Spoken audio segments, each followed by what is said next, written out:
জুবিন গাৰ্গ আৰু মোৰ প্ৰায় 19 বছৰ আগৰ এটা পৰিকল্পনা আছিলে আমি মিলিজুলি এখন চিনেমা কৰিম ৰৈ ৰৈ বিনালে। চিনেমাখন কৰিলোঁ। হঠাৎ 19 ছেপ্টেম্বৰত স্তব্ধ হৈ গ'লোঁ, ৰৈ গ'লোঁ। এটা এনেকুৱা এটা খবৰ আমাৰ মাজলৈ আহিল, যিটো খবৰ আমি বিশ্বাস কৰিব পৰা নাই, এতিয়া সহজভাৱে ল'ব পৰা নাই। 21 ছেপ্টেম্বৰৰ পৰা আহি জুবিন গাৰ্গে ছবিখনৰ কাম কৰাৰ কথা আছিলে, কিন্তু তেওঁৰ নিথৰ দেহে আহি পালে আমাৰ ওচৰলৈ। সেয়াও সহ্য কৰিলোঁ।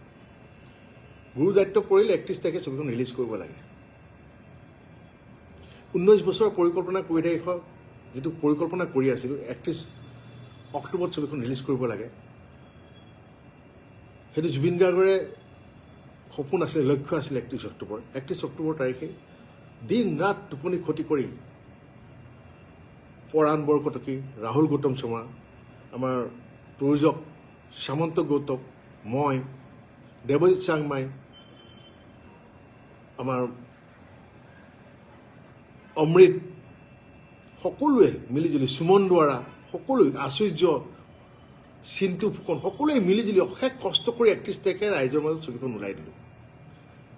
19 বছৰে গৰ্ভধাৰণ কৰি থকা এটা শিশু ৰৈ ৰৈ বিনালে আজি 9 দিন হৈছে। 9 দিন, আজি মাত্ৰ 9 দিন হৈছে। এই 9 দিনীয়া শিশুটোক, বাচ্চাটোক কিছুমান অভদ্ৰ অসভ্য মানুহে কাটি কুটি বজাৰত বিকি দিছে। নিজৰ বাচ্চা এটাক কাটি কুটি বজাৰত যদি বিকি দিয়া হয়, কি হ'ব পাৰে অৱস্থাটো?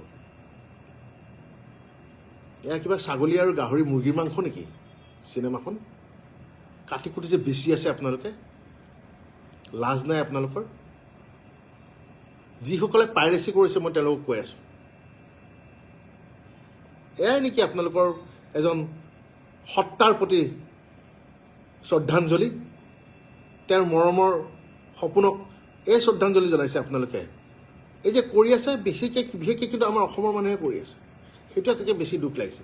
কোনোবা অনা অসমীয়া, কোনোবা বহিৰা গোষ্ঠীয়ে ডাঙৰকৈ কিবা এটা কৰিছে, সেইটোতো কৰিব যুঁজিবলগীয়া আছেই। অসমীয়া চিনেমাৰ কাৰণে এখন দুৱাৰ খুলি থৈ গৈছিলে জুবিন গাৰ্গদেৱে। অসমীয়া চিনেমাৰ ৰৈ ৰৈ বিনালে জৰিয়তে আৰু এখন নতুন দুৱাৰ খোল খাইছিলে আমাৰ কাৰণে। আৰু কিন্তু সেই বহিৰা গোষ্ঠীটোৱে আমাৰ সপোনটোক চুৰমাৰ কৰিছেই মাৰি পেলাই। আৰু এতিয়া আমাৰ মানুহখিনিয়ে যিকণ বাকী আছে সেইকণো শেষ কৰি দিছে, নেইল চেপি পেলাই চেছ কৰি থৈ দিছে আমাৰ। আমি কি কাম কৰিব নালাগে? আজিলৈকে কান্দিব পৰা নাই, জুবিন যে মোৰ মাজত নাই, আমাৰ মাজত নাই, সেইটো দুখ প্ৰকাশ কৰিব পৰা নাই। ছবিখনৰ লগত লাগি আছোঁ অহৰে। 31 তাৰিখে ছবিখন ৰিলিজ দিয়াৰ পিছত দিনে ৰাতিয়ে লাগি আছোঁ, এই যে পাইৰেচিবোৰ যে আহে সেইবোৰ মানে ব্লক কৰাত, সেইবোৰ ৰিপৰ্ট কৰাত লাগি আছোঁ। টোপনি নাই কাৰো, আমি শুব পৰা নাই। সেই 19 তাৰিখে যে ৰৈ গ'ল আমাৰ কাৰণে সময়, এতিয়া ৰৈ গৈছে, আগবাঢ়িব পৰা নাই। কাৰ কাৰণে কৰি আছোঁ? আমাৰ কাৰণে কৰি আছোঁ, নাই কৰা আমাৰ কাৰণে। জুবিন গাৰ্গৰ যিখন নতুন চিনেমা আহিছিলে ৰৈ ৰৈ বিনালে, তেওঁৰ যিটো সপোন আছিলে সেইটো সাৰ্থক কৰিবলৈ যুঁজি আছিলোঁ। কাৰ কাৰণে যুঁজি আছিলোঁ? আপোনালোকৰ মৰমৰ জুবিন গাৰ্গৰ কাৰণে যুঁজি আছিলোঁ, আপোনালোকক ভাল পাই কাৰণে যুঁজি আছিলোঁ। তাৰ বিনিময়ে আপোনালোকে এয়া দিছে, যিমান পাৰে 5 মিনিট 6 মিনিট, এতিয়াতো আৰু ওপৰত গুচি গ'ল। 1 ঘণ্টাটো দিছে যে গোটেই চিনেমাই দি দিছে। যা কি পাব? কিন্তু মই খাটাং, যিখিনি জুবিন গাৰ্গৰ আচল অনুৰাগী, যোনে জুবিন গাৰ্গক ভাল পায়, তেওঁলোকে হলতেই চিনেমাখন চাব। আপোনালোকে যে আপোনালোকে কিয় দিছে? আপোনালোকৰ ফলোৱাৰ্ছ বাঢ়িব। আপোনালোকে ভাবিছে নেকি আপোনালোকে ইউটিউবৰ পৰা পইচা পাব, ছ'চিয়েল মিডিয়াৰ পৰা পইচা পাব? বেয়া শব্দ ক'বলৈ মন গৈছে, বেয়া শব্দ নকওঁ, কিন্তু সময়ে ক'ব।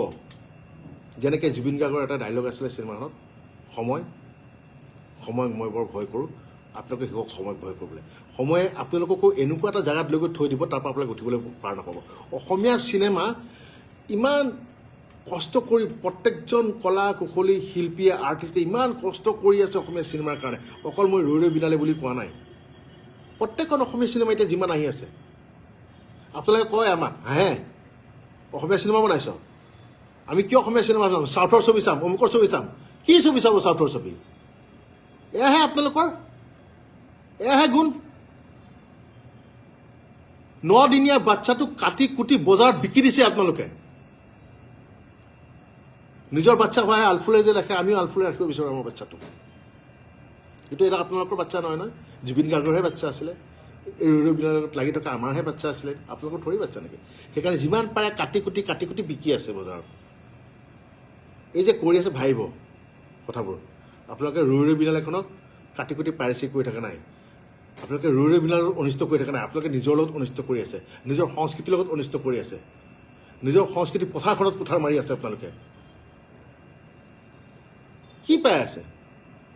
ফলোৱাৰ্ছ বাঢ়িছে কেইটামান, কি হ'ব ফলোৱাৰ্ছ বাঢ়ি? কি কৰিব? সেই ফলোৱাৰ্ছ কেইটা যাওঁতে লৈ যাব নেকি?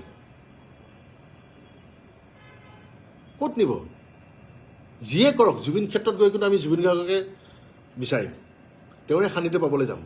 এই পাইৰেচি কেইটাৰ, এই চুৰকেইটাৰ সান্নিধ্য পাবলৈ নাযাওঁ। মই বাৰে বাৰে কৈ আছোঁ, গৰু চুৰ কৰাও চুৰ আৰু চিনেমা চুৰ কৰাও চুৰ। আৰু এই চুৰ প্ৰবৃত্তিৰ লোকৰ, এই চুৰ প্ৰবৃত্তিৰ মানুহৰ লগত জুবিন গাৰ্গ কেতিয়াও নাছিল, অসমীয়া মানুহ কেতিয়াও নাছিল, অসমীয়া সমাজ কেতিয়াও নাছিল, অসমবাসী কেতিয়াও নাছিল, অসম কেতিয়াও নাছিল। যিখন বৰ অসমৰ সপোন দেখি দেখি আমাৰ মাজৰ পৰা জুবিন গাৰ্গ গুচি গ'ল, আমি চিন্তা কৰিব লাগে তেওঁৰ যিখিনি কাম আধৰুৱা হৈ আছে, তেওঁ যিটো সপোন দেখিছিলে সেইবোৰক আগুৱাই নিয়াৰ। আৰু আমি কৰি আছোঁ কি? তেওঁ এটা বাচ্ছা জন্ম দি গৈছে, আজি 9 দিন হৈছে মাত্ৰ। 9 দিনতে কাটি কুটি, কোনোবাই ভৰি কাটিছোঁ, কোনোবাই হাত কাটিছোঁ, কোনোবাই আঙুলি কাটিছোঁ। হা, এতিয়াতো গোটেই মোহাৰিয়াই পেলাই দিলে, ইউটিউবত দি পেলাই গোটেই চিনেমাখন। আৰু আনন্দ, বাহ। কোনোবাই লৈছে অৰুণ অসম নাম, কোনোবাই লৈছে তমুক অসম নাম, নামটোৰ পিছত অসম লিখি পেলাই পাইৰেচি কৰি আছে। কেইদিনমান আগতে এটা ব্যক্তিগত চেনেলত প্ৰথম যেতিয়া গানটো ওলাইছিলে, সেইটো পাইৰেচি কৰালে মই যেতিয়া খং কৰিছিলোঁ, ক্ষোভ কৰিছিলোঁ, দুগৰাকী ব্যক্তিৰ মই নাম নকওঁ, তেওঁলোকৰ ফটো দেখুৱাই দিছিলোঁ। তেওঁলোকে পিছত মোক কৈছিলে, দাদা আমি বেলেগৰ পৰা পাইহে কৰিছিলোঁ, আপুনি মোক আমাক এনেই ক'লে, আমাক গোটেই সকলোৱে গালি পাৰি আছে। মই তেওঁলোকক, কিন্তু তেওঁলোকে যেতিয়া ফোন কৰিছিলে ব্যক্তিগতভাৱে, তেওঁলোকক মই চৰি বুলি কৈছোঁ, বোলো বেয়া নাপাবা, ময়ো খুব মানে প্ৰথম দিনাখনেই 1 ঘণ্টা নহওঁতে এনেকুৱা হোৱা হ'ল যে মই খুব ভাগি পৰিলোঁ, আচলতে তেনেকৈ কৈ পালোঁ। তেওঁলোকক মই চৰি বুলি কৈছিলোঁ। কিন্তু আজি আপোনালোকে যিখিনি জানি বুজি কৰি আছে, তেওঁলোকে কিন্তু কেতিয়াও, মইতো কি, আপোনালোকে ভগৱানৰ ওচৰতো চৰি বুলি কোৱা যোগ্য নহয়। চিনেমাখন পাইৰেচি কৰি পেলাই আকৌ তাত লিখি দিয়ে, জাষ্টিছ ফৰ জুবিন গাৰ্গ, জয় জুবিন দা।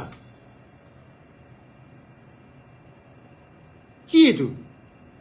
হা, জাষ্টিছ ফৰ জুবিন দা, জয় জুবিন দা, মজাক কৰি পেলালে আপোনালোকে। এই জাষ্টিছ ফৰ জুবিন দা, জয় জুবিন দা বুলি ক'লে, এই জুবিন দা শব্দটোক আপোনালোকে একদম অৰ্থহীন কৰি পেলালে। লাজ লাগে আপোনালোকে অসমত থাকি যদি এইবোৰ কাম কৰি আছে, নিজকে অসমীয়া বুলি পৰিচয় দিবলৈ। আৰু আচৰিত পাইছোঁ, আপোনালোকৰ পৰিয়ালৰ মানুহে দেখি থকা নাইনে আপোনালোকে যে এইবোৰ কাম কৰি আছে? আপোনালোকৰ বন্ধুবৰ্গে আপোনালোকক দেখি থকা নাইনে আপোনালোকৰ এইবোৰ কাম কৰি আছে? আপোনালোকৰ বন্ধুবৰ্গৰ মাজত এজনো সৎ অসমীয়া নাইনে?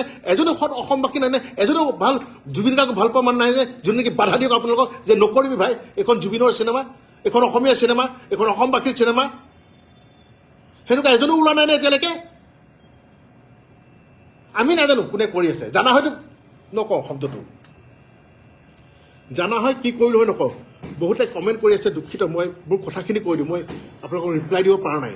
মই বাৰে বাৰে কৈছোঁ, জীৱনত প্ৰথমবাৰৰ কাৰণে লাইভ আহিছোঁ। লাইভত কি ক'ব লাগে সেয়াও মই নাজানো, কিন্তু বহুত ক্ষোভ। মই কৈছোঁ ন, 19 তাৰিখে যে সময়বোৰ ৰৈ গৈছিলে, তাৰপিছৰ পৰা কোনো শুব পৰা নাই আমাৰ মানুহখিনিয়ে, আপোনালোকেও শুব পৰা নাই। অসমবাসীৰ লগতে আমিও দুখিত, আমিও আৱেগিক হৈ আছোঁ, আমিও কষ্ট পাই আছোঁ। গৰিমা বেছি কষ্ট পাই এতিয়াও হস্পিটেলতে আছে, সেয়াও মৰম নাই আপোনালোকৰ। জুবিন গাৰ্গৰ ন্যায় কাৰণে আমিও লাগি আছোঁ, আমিও বিচাৰোঁ ন্যায় হওক। সেইকাৰণে দিন গন্তি কৰি গৈ আছোঁ। আজি 51 নম্বৰ দিন। এয়াও হিচাপ আছে, 19 তাৰিখে জুবিন গাৰ্গ নোহোৱা হোৱাৰ পৰা এতিয়ালৈকে কেইঘণ্টা কেই ছেকেণ্ড হ'ল, সেয়াও হিচাপ কৰি ৰাখি আছোঁ। সেয়া তেনেকৈও গন্তি কৰি গৈ আছোঁ। তাৰপিছতো কামখিনি কৰি গৈ আছোঁ, তেওঁৰ কামখিনি। 9 দিন হৈছে ভাই ছবিখন ৰিলিজ হোৱা, এটা বাচ্ছা। এই ব্যৱহাৰ আপোনালোকৰ।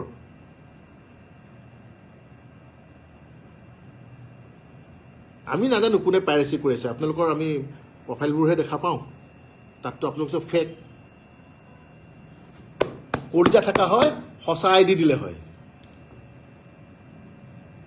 কলিজা নাই। চুৰ কাৰণে লুকুৱাই ID দিছে, চুৰ কাৰণে মিছা ID দি, ফেক ID দি পেলাই আপোনালোকে ছবিখন আপলোড কৰি আছে। কলিজা নাই।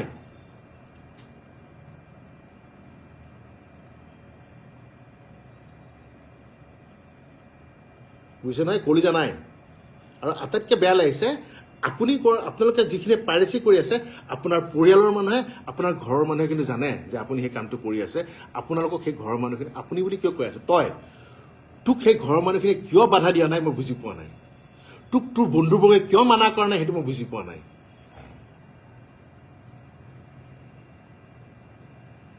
নকৰিব বুলি কৈতো লাভ নাই, কৰি পেলালেই। খালি এতিয়া কিন্তু ফল ভুগিবলৈ ৰেডি হৈ থাকক। সেই ফল কেনেকৈ ভুগিব এতিয়া মই নকওঁ বা মই নাজানো, কিন্তু আপোনালোকে যিসকলে পাইৰেচি কৰিলে, যিসকলে চিনেমাখন বৰবাদ কৰি দিলে, তাৰ ফল ভুগিবলৈ কিন্তু ৰেডি হৈ থাকক।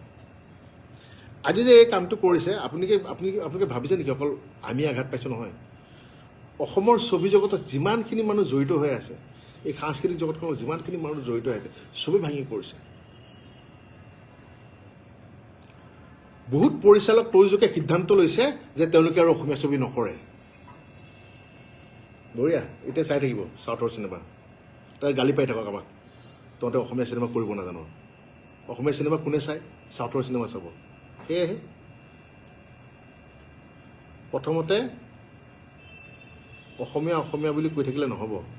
অসমখনক ভাল পাবলৈ শিকক, নিজৰ সংস্কৃতিক ভাল পাবলৈ শিকক, নিজৰ ভাষাক ভাল পাবলৈ শিকক, তাৰপাছত ক'ব অসমীয়া বুলি। নিজৰ সংস্কৃতিৰ প্ৰতি আপোনালোকৰ শ্ৰদ্ধা নাই, নিজৰ ভাষাটোৰ প্ৰতি আপোনালোকৰ ৰেচপেক্ট নাই, মৰম নাই, তাৰপিছত আপোনালোকে আমাক তুলনা কৰে। বহুত বেয়া লাগিছে আজি, মানে ইমানেই বেয়া লাগিছে যে হয়তো কোনোবাই এতিয়া মোক ক'বও পাৰে যে বাহ, তেওঁ এজন ছবি জগতৰ লগত জড়িত হোৱা মানুহ হৈ, সাংস্কৃতিক এজন কৰ্মী হৈ তেওঁৰ অভিভক্তি এনেকুৱা, তেওঁৰ মুখত আজি এনেকুৱা ধৰণৰ বাক্য। আমিও মানুহে, আমাৰো খং আছে, আমাৰো ক্ষোভ আছে, আমাৰো দুখ আছে। চব কিন্তু জুবিন গাৰ্গ নহয় যে সহ্য কৰি যাব। জুবিন গাৰ্গে সহ্য কৰিব, মই নোৱাৰোঁ সহ্য কৰিব, আৰু নকৰোঁ সহ্য কৰোঁ। কিয় সহ্য কৰিম? মোৰ চকুৰ সন্মুখত মোৰ বাচ্চাটোক মাৰি থাকিব, মোৰ বাচ্চাটোক কাটি এটা অংগ বিকি থাকিব, আৰু মই চাই থাকি বহি থাকিম নেকি? কিয় সহ্য কৰিম? মই নকৰোঁ। সন্মুখত পালে কি কৰিম সেইটো মই নাজানো।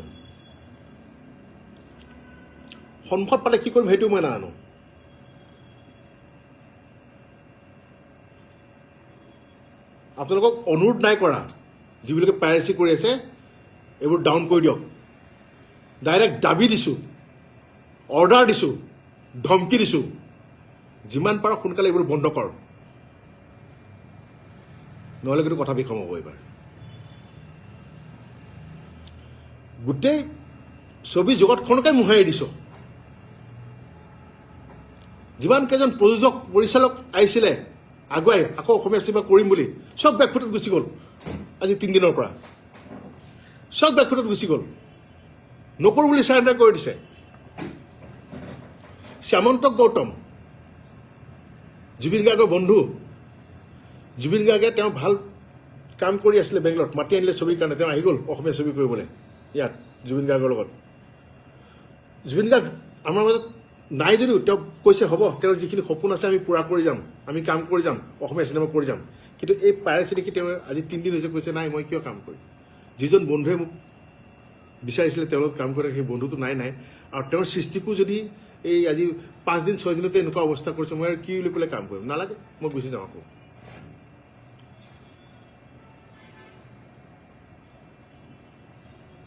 মই বাৰে বাৰে কৈ আছোঁ, মই আপোনালোকে বহুতে SMS কৰি আছোঁ, মই দেখি আছোঁ, মই পঢ়িব পৰা নাই। আৰু আকৌ কৈছোঁ, মই প্ৰথমবাৰ লাইভত আহিছোঁ, মই দেখিছোঁহে বেলেগে লাইভ কৰিলে পঢ়ি উত্তৰবোৰ দিয়ে। মোৰ কিন্তু সেইখিনিও মানে ধৈৰ্য নাই, কাৰণ বহুত খুব সোমাই আছে, বহুত কথা ক'বলগীয়া আছে। সেইখিনি নোকোৱাকৈ মই শান্তি নাপাম। তাৰমানে আকৌ কৈছোঁ, তহঁতক অনুৰোধ কৰা নাই, এই চুৰ, তহঁতকেইটাক অনুৰোধ কৰা নাই, শুনি ল যে পাইৰেচি যে কৰিছ, চিনেমাখন যে দি আছ, তই অসমীয়াই হওক লাগে অনা অসমীয়া হওক, অসমত থাকতো নমা সেইবোৰ অফ কৰ এইবোৰ আৰু যদি তহঁতৰ পৰিয়ালৰ মানুহে যদি ভাবে তহঁতৰ মা দেউতাই যদি ভাবে সঁচাকৈ তোক জন্ম দিছে সেই মা দেউতাই তোক মানা কৰক তোৰ যদি ককাই ভনী কোনোবা আছে সিহঁতে যদি ভাবে সঁচাকৈ তই সিহঁত পৰিয়ালৰ হয় যদি তই জাৰজ নহয় সিহঁতে তোক মানা কৰক যে বন্ধ কৰ আচলতে তহঁতৰতো কোনো মানে জাতেই নাই তহঁতৰ এটাই জাত চুৰ আৰু এটাই শব্দ কুলাংগাৰ কুলাংগাৰ অৰ্থটো বহুতে চাগে বুজি পোৱা নাই সুধি ল'বি বয়োজ্যেষ্ঠক কুলাংগাৰ মানে কি বেয়া নাপাব অসমবাসীৰ ওচৰত এটাই অনুৰোধ জুবিন গাৰ্গক যিদৰে মৰম দি আহিছে তেনেদৰে মৰম দি যাওক আৰু এইটো ঠিক যে যেতিয়ালৈকে জুবিন গাৰ্গে ন্যায় নাপায় তেতিয়ালৈকে মনে মনে নাথাকে জয় Asomiya cinema justice for Zubeen Garg